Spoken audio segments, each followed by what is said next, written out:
In yesterday class, we discussed some of the properties of colloids. That is, some of the properties of colloids. That is Brownian movement,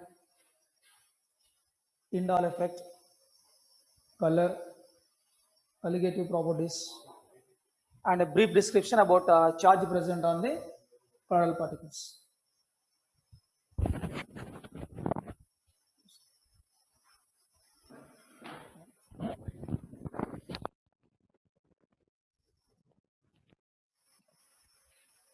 Right. So now see regarding charge present on the colloidal particles. That is how the charge will be developed on colloidal particles. See, the charge present on the colloidal particles may be either positive charge or negative charge. That depends on the different factors. That is what we discussed yesterday.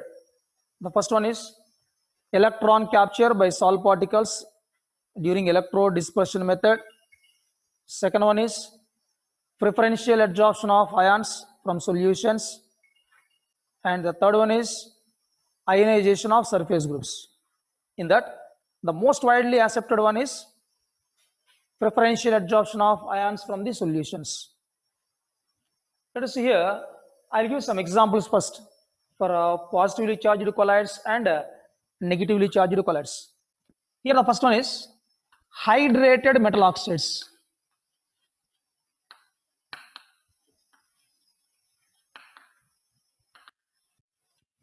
Hydrated metal oxides. If you take any metal oxide which is hydrated, that forms a positively charged colloid. An example for this is Al2O3XH2O. This is a hydrated alumina. Similarly, Cr2O3XH2O. This is hydrated chromium oxide. And Fe2O3XH2O. Like this, hydrated metal oxides are positively charged colloids. The second one is the salts of metal oxides like titanium dioxide. The salts of metal oxides like titanium dioxide is a positively charged colloid. Next, basic disturbs.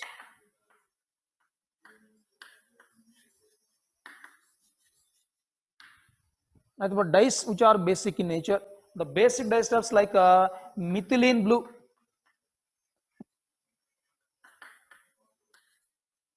So methylene blue is an example for basic disturb.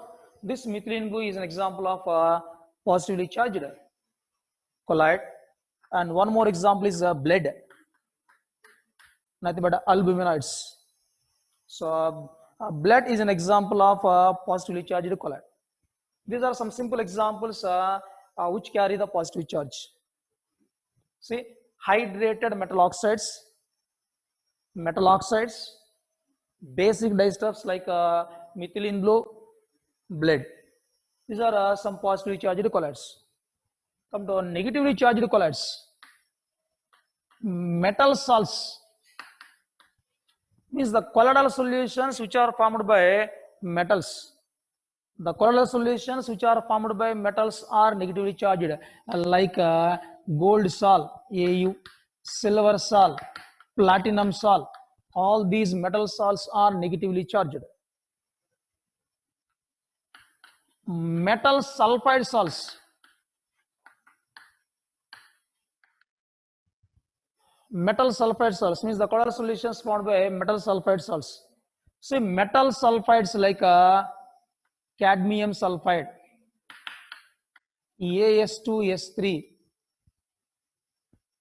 Okay, so these are some examples, or Sb2S3, like this. So metal sulfide salts are negatively charged colloids. Next. So here basic disturbs are positively charged colloids, whereas acidic disturbs are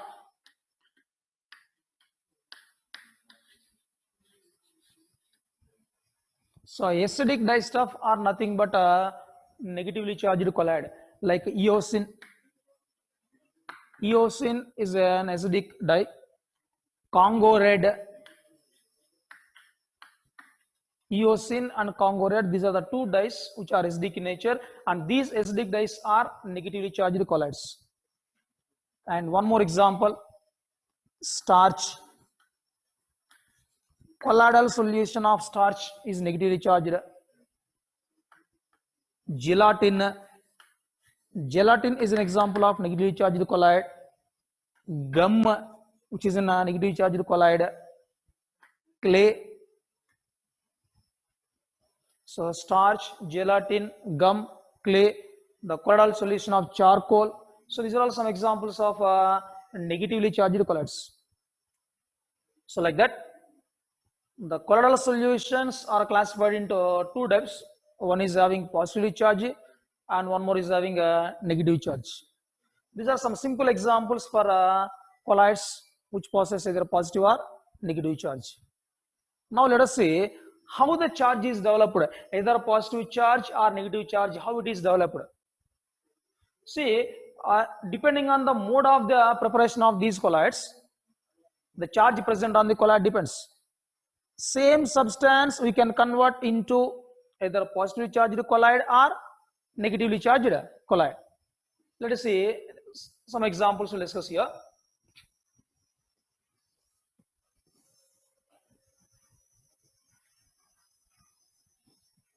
I have taken two solutions. One is AgNO3 solution and potassium iodide solution. In first case, what I am going to do here is, I have taken excess of potassium iodide solution. Excess of potassium iodide solution is taken. Now to this excess of potassium iodide solution, I will add a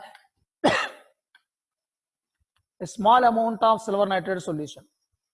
So silver nitrate solution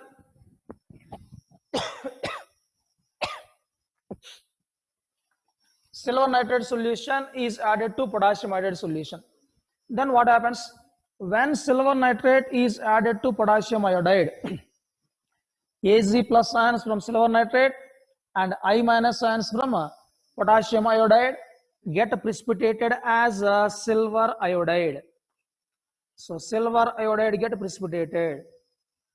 Now all the Ag plus ions in silver nitrate get precipitated as AgI.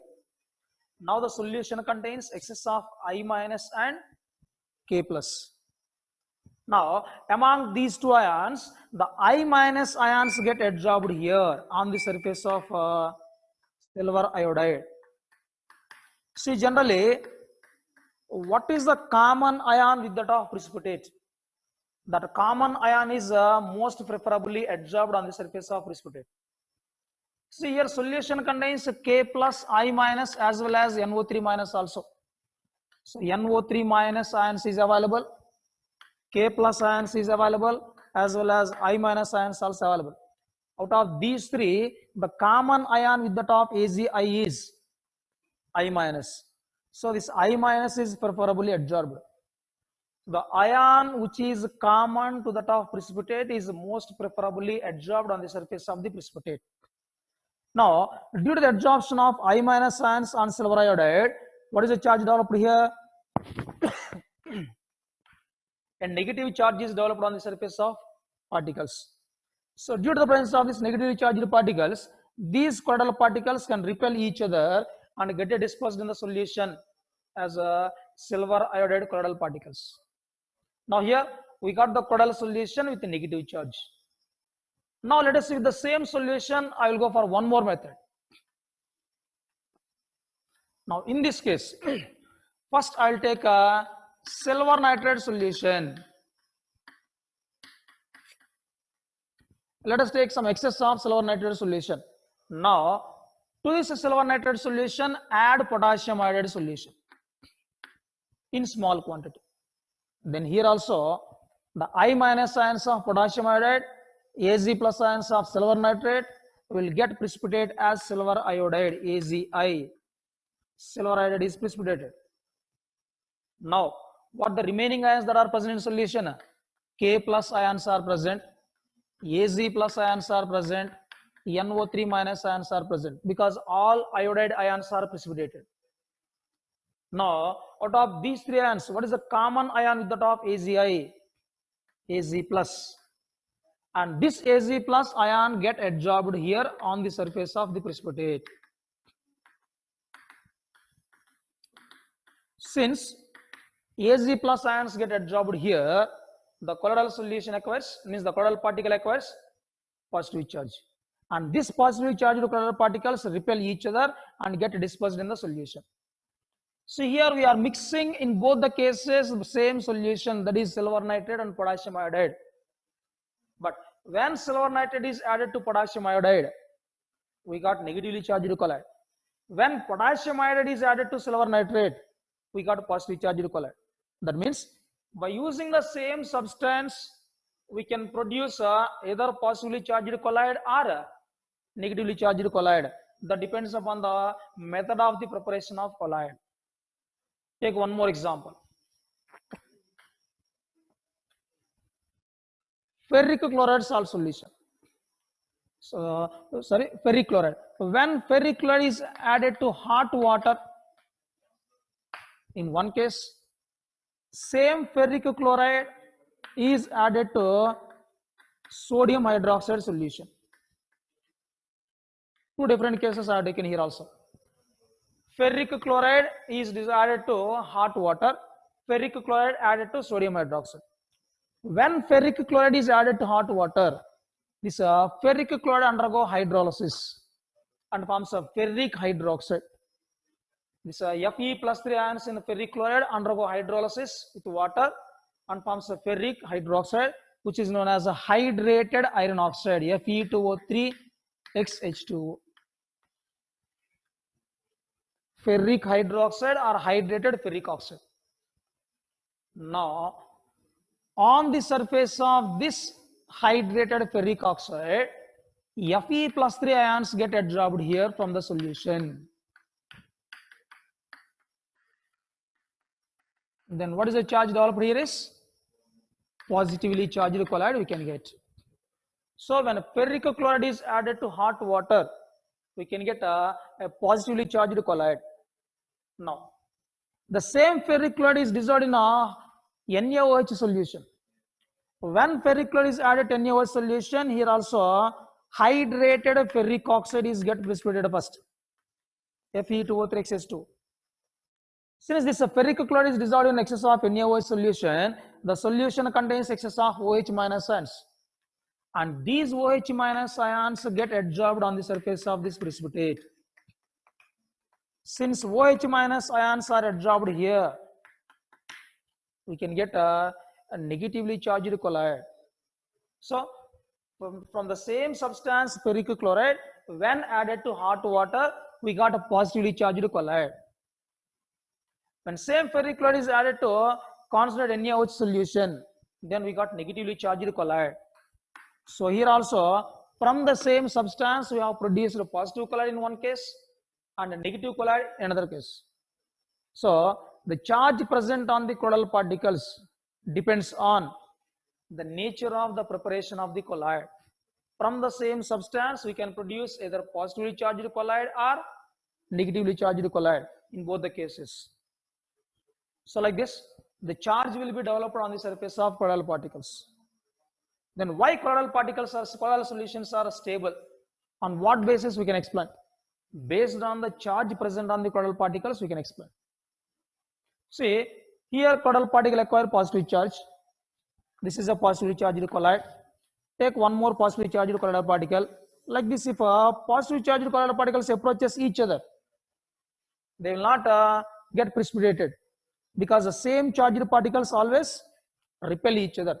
Since these positively charged particles repel each other, these particles get dispersed in water. As a result, the colloidal solution is stable. So this is the development of charge present on the colloidal particles. Now let us see here.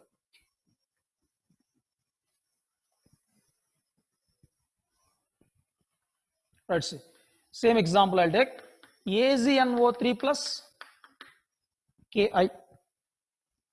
So when AgNO3 is added to potassium iodide, AgI will get precipitate, and over this AgI, the excess of I minus ions in the solution get adsorbed.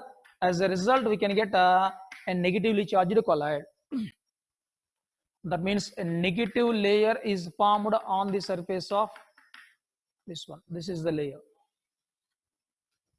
And now, other than this I minus ions, still the solution contains Az plus ions. Just alert here. Still Az plus ions are there, K plus ions are there. Oh, not sorry. Az plus ions all will get precipitate. K plus ions will be there, and NO3 minus ions will be there, and some I minus ions will be there. In AgNO3, all Az plus ions will get precipitate. The remaining is NO3 minus ions. In Ki, some will get precipitate, I minus ions. Some I minus will remain, and K plus ions remains as it is. Now, since the colloidal particle is negatively charged, and this is present in the colloidal solution, now this colloidal solution is enriched with the positive ions. There is nothing but K plus ions. Because negative ions get adsorbed here, still positive ions remain in the solution. That means that in any colloidal solution, the charge of the dispersion medium is always opposite to the charge of the colloidal particle. Here colloidal particle is negatively charged, and excess of positive ions remains in the solution.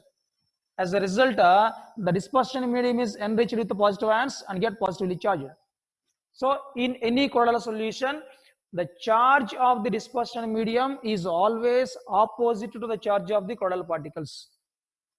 Now, this negatively charged colloidal particle can attract these positive ions towards itself.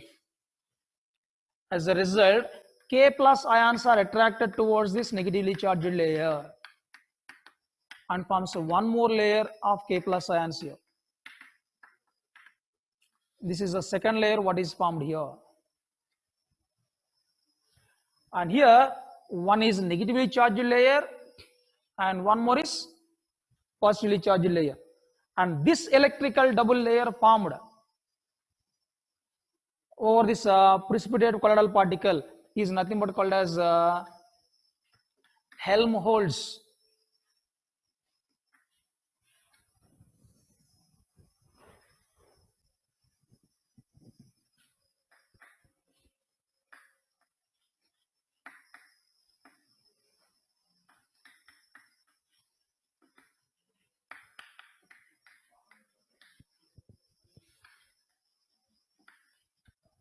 See once again, on AgI, I minus ions are adsorbed. The solution is enriched with positive ions, and this negatively charged colloid attract the positive ions in the solution and forms an electrical double layer. Over the negatively charged particle, positive ions forms a layer. And this electrical double layer formed is nothing but known as Helmholtz electrical double layer. And out of these two layers, one is called as a fixed layer, another is called as a diffused layer. So here, what the I minus ions get adsorbed here, these I minus ions are fixed, these will not migrate here. This is called as a fixed layer. The I minus ions present over AgI is called as fixed layer. And whatever this K plus ions is there, this is called as a diffused layer.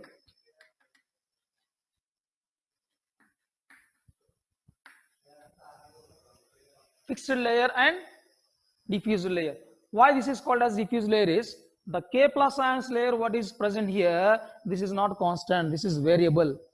Because what the ions in the medium present, those ions when collide these particles, this outer layer can be disturbed.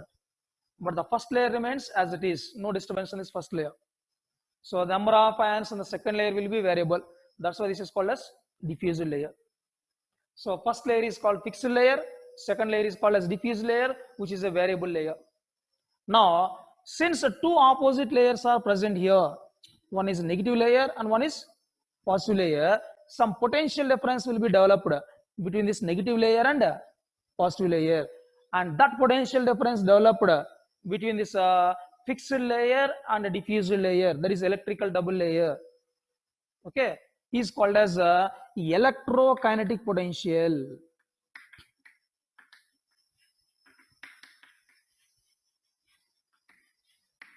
Or this is also called as simply zeta potential.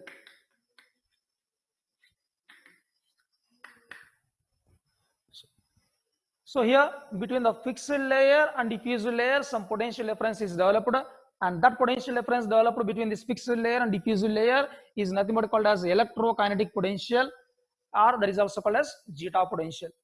So depending on this electrokinetic potential and zeta potential, we can explain the stability of colloids. So if that zeta potential is more, then the stability of colloidal is more. If zeta potential is less, generally stability of colloids will be less. So like this, with respect to the charge present on the colloidal particles, we can explain the stability of colloids. So overall, the charge present on the ion is due to the adsorption of selective ions over it. The most preferable ion which is get adsorbed is the common ion with that of precipitate. As a result, colloidal particle becomes charged. Now the solution, that is the dispersion medium, is enriched with oppositely charged ions, and these oppositely charged ions are attracted by this colloidal particle. As a result, an opposite charged layer will be formed, and this electrical double layer which is formed around colloidal particle is nothing but called as Helmholtz electrical double layer. And because of this electrical double layer, some potential difference is developed between the two layers, and this potential difference developed between the two layers is called as electrokinetic potential or zeta potential. So this is regarding a explanation for the charge present on colloidal particles. The next one is, okay, colloidal particle is charged either negative or positive. How to determine the charge present on the colloidal particles? Experimentally. Experimental determination of charge present on the colloidal particles. There is nothing but called electrophoresis. This is the next property.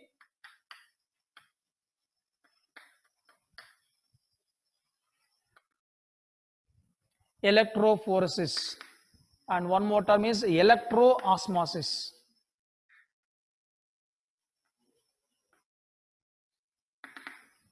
By this electrophoresis, we can determine the charge present on the colloidal particle.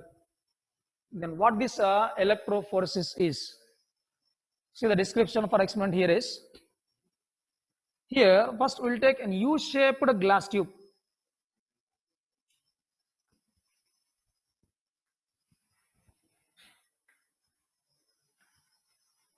So we will take an U-shaped glass tube, and this U-shaped glass tube contains a connecting pipe here.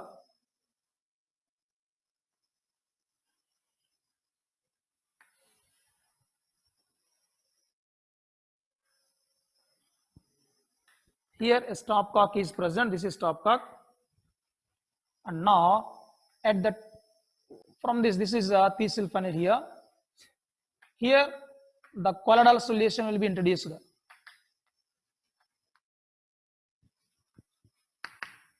So colloidal solution is introduced from this through this Thiesel funnel and enters into this U-shaped glass tube.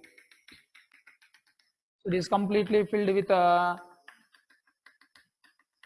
colloidal solution whose charge has to be determined.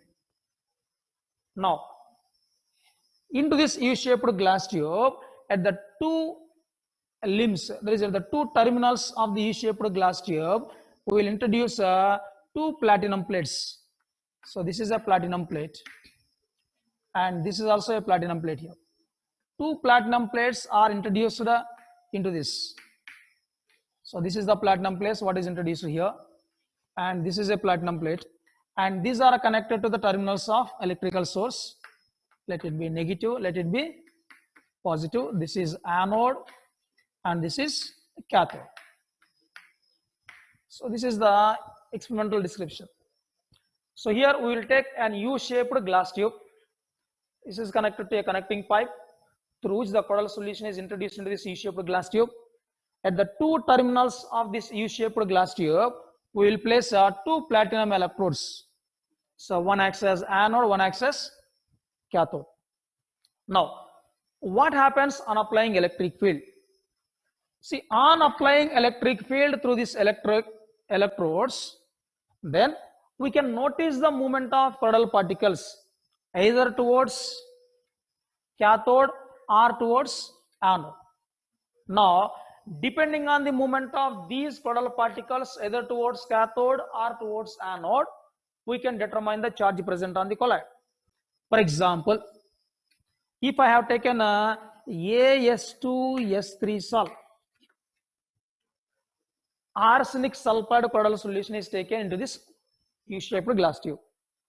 Then we can notice the movement of these Cordell particles towards anode in this direction. AS2S3 particles move in this direction towards anode. What is the charge of anode here? Positive. Since Cordell particles are moving towards anode, what is the charge present on the Cordell particles? It should be compulsory opposite, which is negative. So from this we will come to know that arsenic sulfide is having negatively charged Cordell particles. So like this, by noticing, that is by studying the displacement of Cordell particles under the influence of applied electric field, either towards anode or towards cathode, we can find the charge present on the Cordell solution. Suppose if I have taken a hydrated alumina, there is hydrated aluminium oxide, Al2O3 XH2O. If this is the Cordell solution, what I have taken here, then we can notice the movement of Cordell particles towards cathode. That means what is the charge present on these Cordell particles? It is positively charged. Like this, depending on the displacement of Cordell particles either towards cathode or anode, we can determine the charge present on the Cordell particles. This phenomenon is nothing but called as electrophoresis. See once. So electrophoresis is nothing but the phenomenon in which the colloidal particles migrate towards anode or cathode under the influence of applied electric field. See once, electrophoresis is the phenomenon in which the colloidal particles migrate towards anode or cathode under the applied electric field. This is called as electrophoresis.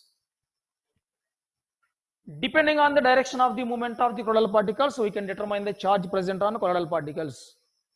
If the Cordell particles are migrating towards anode, it indicates that the Cordell particles are negatively charged. If the Cordell particles are migrating towards cathode, it indicates that Cordell particles are positively charged. So like this, we can determine the charge present on the colloids by using this electrophoresis phenomenon. Now come to electroosmosis. What is electroosmosis? Suppose in this U-shaped glass tube, by using any one method, if we have prevented the migration of Cordell particles, if you prevent the migration of Cordell particles, just here, same experiment I'll take here now. So in this Cordell solution, X I have taken, X is the Cordell solution, what I have taken in this U-shaped glass tube. And I have applied some method which can prevent the movement of Cordell particles. If we prevent the movement of Cordell particles, then what happens? The electrolyte particles, there is a dispersion, medium particles will move towards oppositely charged electrodes. If we prevent the migration of dispersed phase particles, then we can notice the migration of dispersion medium molecules. Suppose if the dispersion medium molecules are moving towards cathode, what is the charge here? Dispersion medium. Nothing but electrolyte particles. So dispersion medium is having positive charge. Since cathode is negatively charged, dispersion medium molecules are moving towards platinum electrode. The charge present on the dispersion medium particle is positive. then the charge present on the colloidal particle is negative. As we discussed earlier, the charge present on the colloidal particle is opposite to the charge of the dispersion medium. Here we have measured the charge of dispersion medium as positive, then charge of colloidal particle will be negative. Suppose if I take an Y a colloidal solution, if the dispersion medium molecules are moving, that is particles are moving towards anode, this indicates that dispersion medium is having negative charge. If dispersion medium is having negative charge, then colloidal solution is having positive charge. So like this, the migration of dispersion medium particles, that is electrolyte particles, under the influence of applied electric field is called as electroosmosis. See, if colloidal particles are migrated towards oppositely charged electrodes, that is called as electrophoresis. Instead of colloidal particle, if the dispersion medium particles migrate towards oppositely charged electrodes, that is called as electroosmosis. So based on this either electrophoresis or electroosmosis, we can find the charge present on the colloidal solutions. So this is the determination of charge present on colloidal solutions by either electrophoresis or by using electroosmosis process. This is another colligative property. And next one,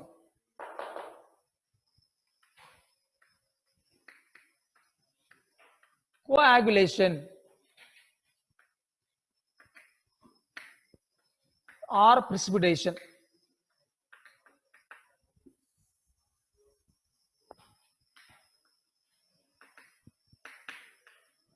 Of colloids.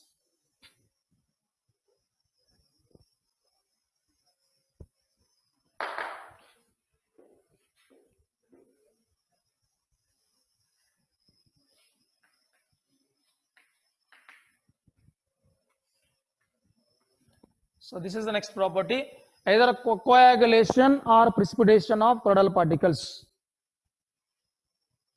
So what is meant by coagulation? Let us take some simple examples. I'll tell you. Take some dirty water, and to the dirty water add some small amount of alum powder. Then after some time, all the dust particles in that dirty water can get settled. How the dust particles get settled? So what the alum we have added, the electrolyte particles of that alum neutralizes the charge present on the colloidal particles. Once if the charge is neutralized, then the colloidal particles attract each other and grows bigger, gets settled. And this phenomenon is nothing but called as a coagulation or precipitation of colloids. Simply, smaller particles grows bigger and get settled. This phenomenon is nothing but called as coagulation. So in colloidal solution, if the charge present on the colloidal particles is neutralized, then smaller colloidal particles grows bigger, and that bigger particles what are formed get settled by gravitational force, and that is called as coagulation of colloids.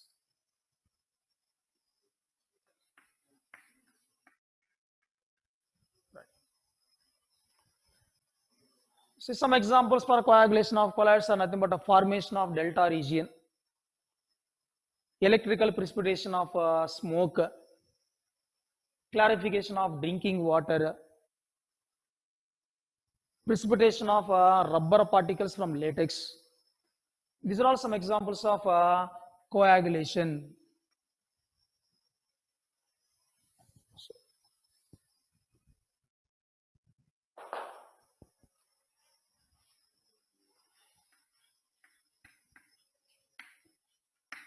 So methods of coagulation.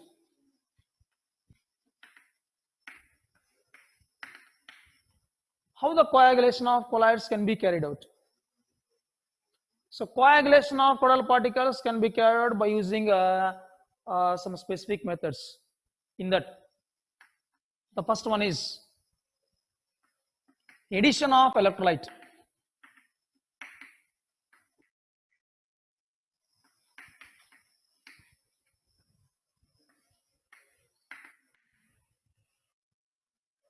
So if you add some electrolytes to a colloidal solution, this is regarding liophobic colloids I'm discussing. Later I'll go for liophilic colloids. So method of coagulation of liophobic colloids. Liophilic colloids later we'll discuss. In that the first method is addition of electrolyte. Suppose if a colloidal solution is having positive charge. So this is a colloidal particle and this colloidal solution is having positive charge. And one more colloidal solution I'll take.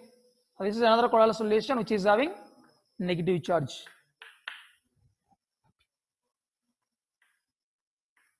Now, if we add an electrolyte to this colloidal solution, for example, I am going to add a NaCl which produces Na plus and Cl minus. Now, the colloidal solution is having positive charge, that is colloidal particles are having positive charge, and what the electrolyte we have added in that the ion which is having opposite charge to the charge of the colloid, and that is responsible for coagulation of colloidal particle here. And this negatively charged Cl minus ions can neutralize the charge present on this colloidal particle. Whatever positive charge is there, the positive charge will be neutralized by Cl minus. So whenever this positive charge is neutralized by Cl minus ions, now the colloidal particles become chargeless. Whenever these particles become chargeless, whatever the surrounding colloidal particles are there, these colloidal particles will attract each other and the particles join with each other and the size of the particle will grow bigger and then that will get settled by gravitational force. So this is nothing but a coagulation of colloid. Suppose if you take a negatively charged colloid, now to the same negatively charged colloid I will add NaCl, Na plus and Cl minus. Since this is a negatively charged colloidal particle, what is the positive ion here? Na plus. This Na plus ion is the coagulating ion. So the ion which is having opposite charge to the charge of the colloidal particle, that is called as a coagulating ion. This is the coagulating ion. And now this Na plus ion causes a neutralization of charge present on this colloidal particle. That means the charge layer will be disturbed, removed completely almost. Then whatever the particles are there, surrounding particles, the surrounding particles attract each other, size of the particle grows bigger and that will get settled by gravitational force. Like this, by the addition of electrolytes, we can coagulate the colloidal solution. Now, in the added electrolyte, what is the ion having opposite charge to the charge of the colloid is called as coagulating ion. And this coagulating ion can neutralize the charge present on the colloidal particles. As a result, the particles grows bigger and gets settled by gravitational force. So this is the first method of coagulation of colloids by adding electrolyte. Then now in the same process, now I will use different electrolytes. See once again same example. A positively charged colloid is there. I will use Na plus in one case, MgSO4 in another case, Al2SO4 taken thrice in another case, or phosphate, aluminum phosphate.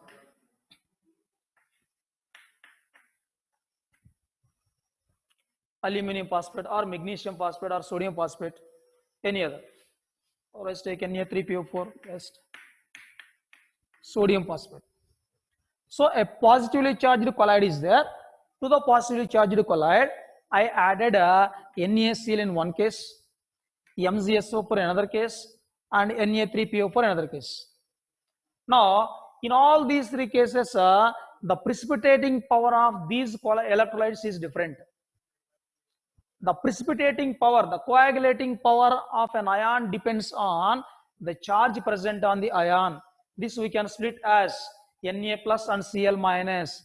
Here the coagulating ion is Cl minus because the colloid is positive charge.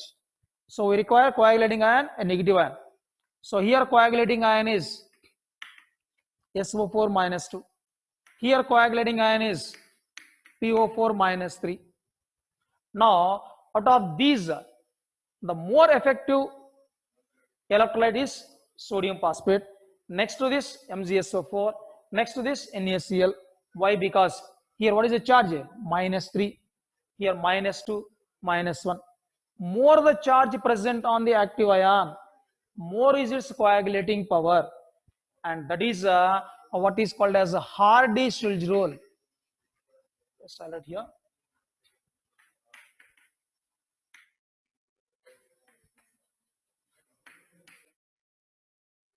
And this is an important topic for PUC examination. Hardy-Schulze rule. So what is this Hardy-Schulze rule? Larger the charge present on the active ion, greater is its coagulation power. So among the coagulating ions, the ion which is having large charge and that ion is having more coagulating power. This is nothing but a Hardy-Schulze rule. Greater the charge present on the active ion, so greater is the coagulating power of it. That is called Hardy-Schulze rule. Now, so if you take a positively charged colloid, for a positively charged colloid, negative ion is an active ion.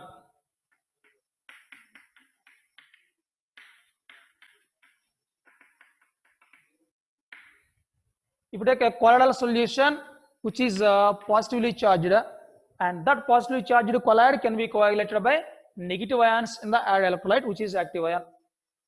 As the charge present on the ion increases, coagulation power increases. Now, among these three, which is more effective means PO4 minus 3, SO4 minus 2 greater than Cl minus. This is the order of coagulating power of negative ions for positively charged colloid. Similarly, if you take a negatively charged colloid, if colloidal particles are having negative charge, then positive ions of electrolyte are active ions.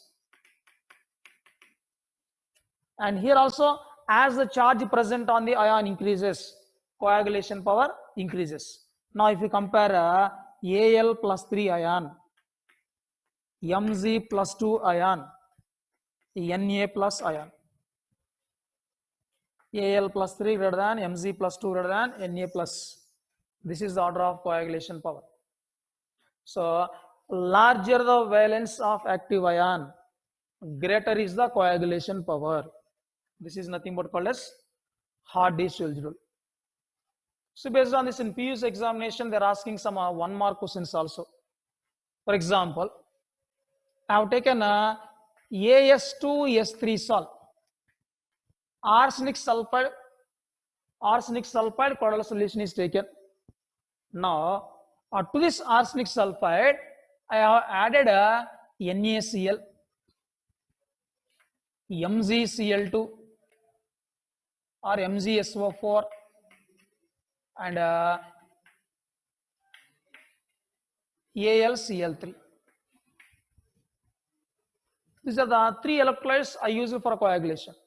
Among these three electrolytes, which is required in small amounts for the coagulation of this arsenic sulfide? For that, first of all, we should know the charge present on this arsenic sulfide particles. As we discussed now, metal sulfide salts are negatively charged. For a negatively charged colloidal solution, positive ion is the active ion. So what is the charge of here? Na plus 1, Mg plus 2 and aluminum plus 3. As you know, larger the valence of active ion, greater is its coagulation power. That means out of NaCl, MgSO4, AlCl3, the order of coagulating power is AlCl3 greater than MgSO4 greater than NaCl. If coagulation power is more, then it is required in small amounts. Larger the coagulating power, lesser is the amount required. That means AlCl3 is required in small amounts than MgSO4. MgSO4 is required in less amounts than compared to NaCl. And that we can explain in terms of coagulation value.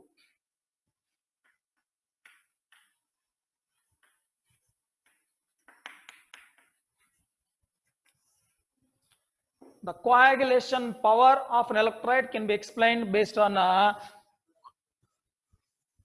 coagulation value, and this is also called as either coagulation value or this is also called as flocculation value.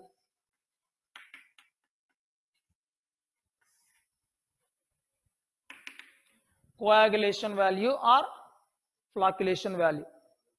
What is this coagulation value? And what is the relation between coagulation value and coagulation power? So this coagulation value is nothing but number of millimoles of electrolyte required. Number of millimoles of electrolyte required per 1 liter of colloid. So number of millimoles of electrolyte required per 1 liter of colloid to cause coagulation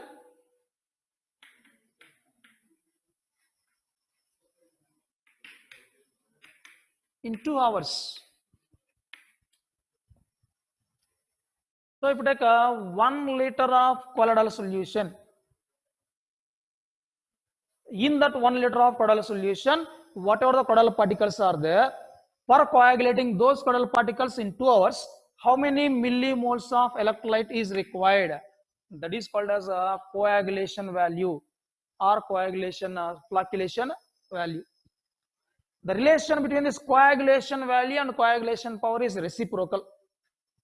So coagulation value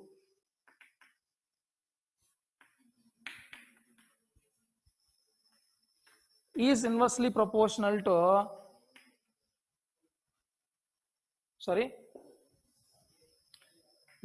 coagulation value is inversely proportional to coagulation power. Means that if the coagulation power is more, then coagulation value will be less. Now compare this only. Here the coagulation power of Al plus 3 is more than Mg plus 2 than Na plus. Since coagulation power is more, AlCl3 is just required in small amounts than compared to MgSO4 and NaCl. So we can explain the coagulation power of an electrolyte in terms of its coagulation value or flocculation value. So greater the coagulation value, lesser the coagulating power. Lesser the coagulation value, greater is the coagulation power. So like this, the coagulation power of electrolytes can be explained based on Hardy-Schulze rule as well as coagulation value. See once again, as per Hardy-Schulze rule, larger the valence of active ion, greater is the coagulation power. For a negatively charged salt, positive ions are the active ions. Then greater the valence of active ion and greater is its coagulation power. So the order of coagulation power is Al plus 3 greater than Mg plus 2 greater than Na plus. And we can explain the coagulation power in terms of coagulation value also. What is this coagulation value? So number of millimoles of electrolyte required for 1 liter of colloidal solution to cause the complete coagulation within 2 hours time. That is called as a coagulation value. For an electrolyte, if the coagulation value is less, its coagulation power is more. If coagulation value is more, its coagulation power is less. That means coagulation value is inversely proportional to coagulation power. So this is regarding coagulation of lyeophobic colloids. Now come to the next one, coagulation of lyophilic colloids.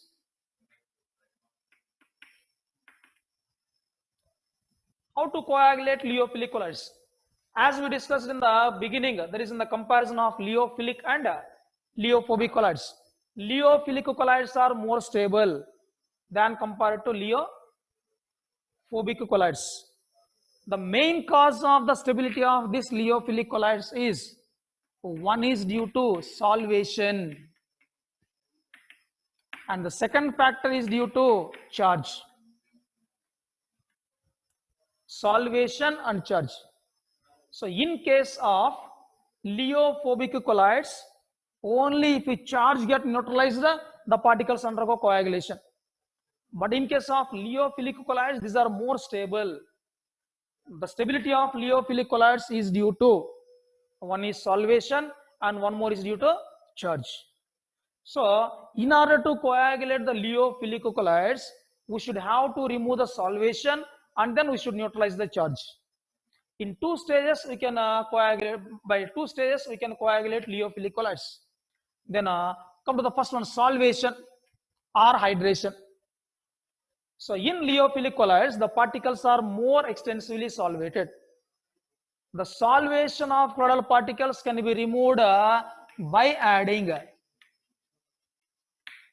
acetone or by adding alcohol. When acetone or alcohol is added, then dehydration of that colloidal particles takes place. Nothing but whatever the hydrated molecules are there, those hydrated molecules are dehydrated. Means from the surface of colloidal particles, the solvated molecules will be removed by this acetone or alcohol. So by this we can remove solvation, and then we have to neutralize the charge present on the colloid. So then by adding a suitable electrolyte, in small amounts, we can neutralize the charge. Thereby the colloidal particles grows bigger and get settled. See once again, lyophilic colloids are more stable than compared to lyophobic colloids. The main reason for the stability of lyophilic colloids is solvation as well as charge. In order to coagulate the lyophilic colloids, we should have to remove the solvated molecules and then we should neutralize the charge present on the colloidal particles. Solvation or hydration can be removed by using a suitable solvent like acetone or alcohol. The dehydration takes place, solvation can be removed. And then by adding a small amount of electrolyte, we can neutralize the charge present on the colloidal particles. Thereby the colloidal particles get settled, means get precipitated. So this is the method of lyophilic colloids. That's why for the coagulation of lyophilic colloids, large amounts of electrolytes are required. Whereas for the coagulation of lyophobic colloids, small amounts of electrolytes are required. So this is regarding the coagulation of colloidal particles, both lyophilic as well as lyophobic. And one more topic is protection of colloids. So some colloids which are present around us, we require in a stable state, like milk, curd, butter, cheese. So to keep these colloidal solutions stable, we will add some protective agents. And those protective agents are nothing but called as protective colloids. Then what are protective colloids and what is the action of that protective colloids? In the next class we will discuss.